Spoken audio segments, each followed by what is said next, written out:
On va se parler franchement. Qui emmerde la vie de qui aujourd'hui? Qui gâche la vie de nos soignants qui, depuis 2 ans, sont mobilisés sous l'eau dans nos services de réanimation pour sauver des patients qui, aujourd'hui, sont essentiellement non vaccinés? Ce sont ceux qui s'opposent au vaccin. Qui gâche la vie de nos commerçants, de nos restaurateurs, de nos théâtres, de nos cinémas, qui, depuis 2 ans, vivent avec une épée de Damoclès au-dessus de la tête quand ils n'ont pas été fermés?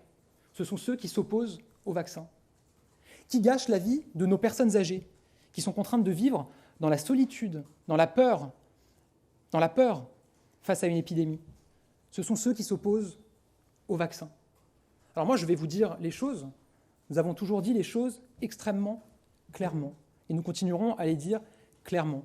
Et je vais vous dire que les propos du président de la République me semblent très en deçà de la colère d'une très grande majorité des Français face à ce choix qui est fait de s'opposer au vaccin.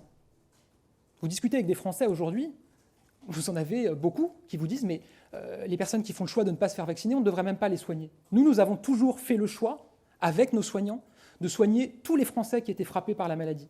Et nous continuerons à faire ce choix. C'est un choix en responsabilité. Mais la responsabilité, c'est aussi de prendre les mesures nécessaires pour protéger tous les Français. Et parfois pour protéger certains Français, y compris contre eux-mêmes. Et nous allons continuer à assumer aussi cette responsabilité. Comme l'a dit le président de la République ce matin, on agit, on explique et on assume.